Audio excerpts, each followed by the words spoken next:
Students, question number 7 अच्छे तरीके से कंप्लीट हो गया है। इसके बाद शुरू करते हैं क्वेश्चन नंबर 8। देखिए, क्वेश्चन नंबर 8 भी है इवेल्युएशन ऑफ क्रेडिट पॉलिसी का। ये सभी क्वेश्चंस मैं इसलिए गिन के दिखा रहा हूं क्योंकि आपकी अच्छे से अच्छी प्रैक्टिस होती जाए हर तरह के क्वेश्चनों की। चलिए शुरुआत करते, सवाल को रीड करना। Pioneer limited is considering the revision of its credit policy with a view to increasing its sales and profit. Currently, all its sales are on credit. Okay, fine. And the customers are given 1 month's time to settle the dues. अभी 1 month का time present policy में चल रहा है। It has a contribution of 40% on sales. यानी कि वापिस मैं इसकी यहीं पे बात कर लूँ, पीवी रेशियो हमें दिया है 40%। तो याद रखो बच्चों, वेरिएबल कॉस्ट रेशियो जो होगा वो होगा 100% minus PV ratio is equal to 60%। यानी सेल्स अगर 100 रुपीज है तो वेरिएबल कॉस्ट 60 रुपीज होगा एंड जो कंट्रीब्यूशन है वो बच्चों 40 रुपीज होगा। चलिए आगे देखते हैं इसमें। So it has a contribution of 40% on sales and it can raise additional funds at a cost of 20% per annum. It can raise additional fund at cost of 20% per annum. The marketing manager of a company has given the following options along with estimates for the consideration. देखिए, हमें एक table के अंदर sales in lakhs of rupees दिया है, इसको हम ऐसे ही रहने देंगे। क्रेडिट पीरियड इन मंथ्स दे दिया है, bad debt as a percentage of sales दिया है, कॉस्ट ऑफ क्रेडिट एडमिनिस्ट्रेशन हमें लैक्स में दिया हुआ है, डायरेक्ट रुपीस दे दिया है, right. You are required to advise the company for the best option. सीधा मैं तो कहता हूं टेबल बनाइए, आराम से काम हो जाने वाला है। टेबल यहीं पे बना देता हूं। मैं लिखूंगा पर्टिकुलर्स और पर्टिकुलर्स के बाद मैं यहाँ पे लिखूंगा प्रेजेंट पोजीशन या तो एग्जिस्टिंग पोजीशन, फिर उसमें लिखूंगा option 1, option 2, option 3 and only option 3, मतलब 3 तक ही है। चलिए अब फटाफट इसका सेल्स सबसे पहले लिखेंगे। सेल्स जो आएगा पहले केस में आएगा 200, देन 210, 220, 250। सेल्स में से माइनस करना पड़ेगा ना variable cost. So variable cost का रेशियो वर्किंग में ऊपर में बता चुका हूं, simply it is 60% of sales.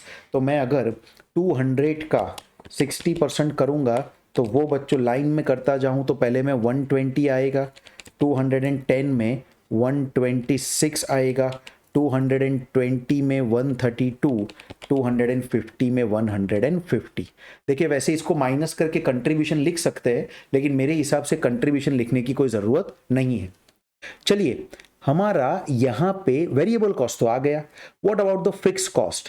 तो यहाँ पे भी फिक्स्ड कॉस्ट के बारे में कुछ भी नहीं बोला, तो मुझे कुछ भी सोचने की ज़रूरत नहीं है। मैं तो सीधा यहाँ से बेड डेट को ही माइनस करूँगा।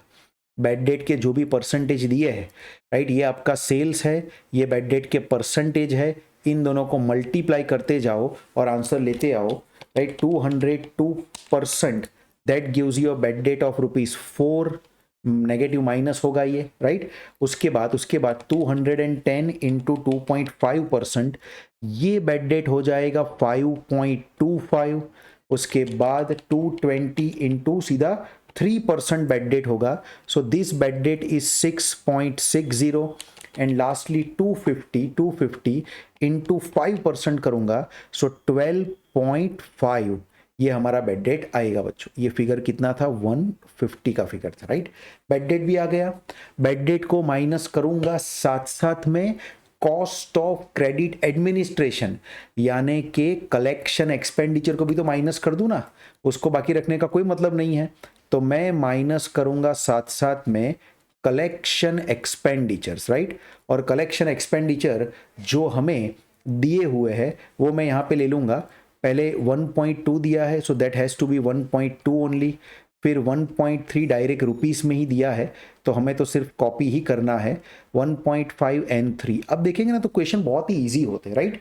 थोड़ा सा आपको ध्यान देना है, छोटी छोटी बातों का ध्यान रखना है, तो क्वेश्चंस बहुत ही इजी होते हैं। ये करने के बाद जो आपको मिलेगा ना बच्चों, उसी में कहूँगा नेट एक्सपेक्टेड प्रॉफिट। देखिए टैक्स का रेट भी कहीं पे कुछ दिया नहीं है तो टेंशन नहीं है, सीधा मैं यहाँ पे लिख दूंगा एक्सपेक्टेड प्रॉफिट। नेट भी लिखने की ज़रूरत नहीं है, नेट तो बाद में आ जाएगा अपॉर्चुनिटी कॉस्ट के बाद। तो प्रॉपरली लिखते हैं कलर चेंज करके, ये हो जाएगा एक्सपेक्टेड, ये हो जाएगा एक्सपेक्टेड प्रॉफिट। चलिए एक्सपेक्टेड प्रॉफिट का फिगर लेके आते हैं। 200 माइनस 120 माइनस 4 माइनस 1.20, सब कुछ लैक्स में था, तो 74.8 का एक्सपेक्टेड प्रॉफिट आ गया। 210 माइनस 126 माइनस 5.25 माइनस 1.30, ये आपका 77.45 आ गया। 220 minus 132 minus 6.60 minus 1.50, this gives you 79.90, and then you have 250 minus 150 minus 12.5 minus 3, that gives you 84.5। ये आपका हो गया है एक्सपेक्टेड प्रॉफिट। अब एक्सपेक्टेड प्रॉफिट में से इतने सारे सवाल गिने हैं, आप समझ गए होंगे। नेक्स्ट स्टेप में हमें अपॉर्चुनिटी कॉस्ट माइनस करना है, जैसे ही माइनस करूंगा मिल जाएगा हमें नेट बेनिफिट। चलिए अपॉर्चुनिटी कॉस्ट कैसे आएगा, तो अपॉर्चुनिटी कॉस्ट हमें गिनना पड़ेगा इस कॉस्ट के ऊपर, राइट, 120 के ऊपर, और इसमें हमें चाहिए इस क्रेडिट पीरियड की जरूरत। तो इससे एवरेज बैलेंस ऑफ क्रेडिटर आ जाएगा ना पहले। चलो यहां पे मैं लेके आता हूं average balance of debtors, not creditor actually, average balance of debtors कैसे आएगा। देखिए पहले 1 मंथ है तो 74.8, एक का अगर आप वर्किंग देखोगे तो आपको बाकी का फिर आइडिया आ जाएगा। देखो 70 हमारा सेल्स जो था 120 का कॉस्ट था, 120 डिवाइडेड बाई 12 इंटू 1 मंथ करना पड़ेगा, तो ये 1 महीने का आ जाएगा। 120 बाई 12 इंटू 1, नेचुरली ये हमारा 10 का एवरेज बैलेंस आएगा। फिर यहाँ पे अगर मैं करूँगा वैसे ही तो 210 डिवाइडेड बाई 12 इंटू 1.5 मंथ है, सो 212 डिवाइड बाई 12 इंटू 1.5, ये आ जाएगा 26.25 का सेल्स, राइट। फिर मैं 220 डिवाइडेड बाई 12, राइट, इंटू करता हूं इसे 2, इंटू करता हूं 2, तो 220 डिवाइडेड बाई 12 इंटू 2, ये फिगर आ जाएगा 36.67 का फिगर, राइट। एंड वैसे ही लास्टली, एक मिनट, 220 मैंने गलत लिया, रुको रुको बच्चों, ये कॉस्ट पे गिनना है ना, मैं सेल्स पे वापस क्यों गिनने लगा। यहाँ पे 126 लेना पड़ेगा और यहाँ पे 132 लेना पड़ेगा। ये ज़रा प्लीज़ ध्यान रखना, कई बार हड़बड़ी में या कई बार क्या है ऐसे ही गलती हो जाती है। 126 डिवाइड बाई 12 इंटू 1.5, ये नेचुरली आपका 15.75 आएगा। Always compute on cost.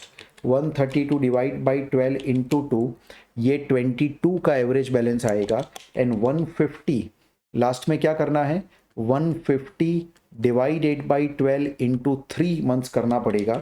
150 divide by 12 into 3, ये आ जाएगा 37.50 का, राइट। ये हमारा एवरेज बैलेंस हो गया। अब अपॉर्चुनिटी कॉस्ट कैसे आएगा, सिंपल, जो आपका एवरेज बैलेंस आया था, जो नीचे आया था, इसको इंटू आपको कर देना है 20%, तो आपका आ जाएगा अपॉर्चुनिटी कॉस्ट 10 इंटू 20%, यानी यहाँ पे जो अपॉर्चुनिटी कॉस्ट का फिगर आएगा वो 2 आएगा, जो हम माइनस कर देंगे। फिर 15.75 इंटू 20%, यहाँ पे अपॉर्चुनिटी कॉस्ट आया है 3.15, राइट।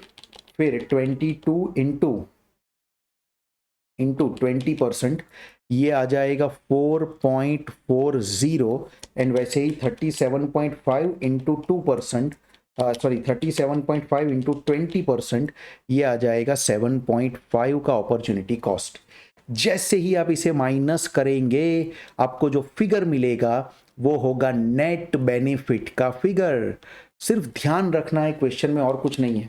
तो एक्सपेक्टेड प्रॉफिट में से माइनस करते जाओ, पहले में 72.8 आएगा, 77.45 माइनस 3.15, ये आ जाएगा 74.3, देन 79.9 माइनस 4.4, ये आ जाएगा बच्चों 75.50, लास्टली 84.5 माइनस 7.5, ये आ जाएगा 77। देखिए आपका नेट बेनिफिट सबके अंदर एकदम प्रॉपर तरीके से आ जाता है, नेट बेनिफिट सबके अंदर एकदम प्रॉपर तरीके से आ जाता है। अगर हम ध्यान से इसे देखें राइट कि नेट बेनिफिट हमारा सबसे ज्यादा किस में आया है, तो आप देखेंगे कि थर्ड पॉलिसी के अंदर आपका नेट बेनिफिट सबसे ज्यादा आया है ऐसा लगता है राइट। थर्ड के अंदर आपका नेट बेनिफिट सबसे ज्यादा आया है ऐसा लगता है, तो मुझे लगता है कि आपको ऑप्शन नंबर 3 को चूज करना चाहिए बच्चों।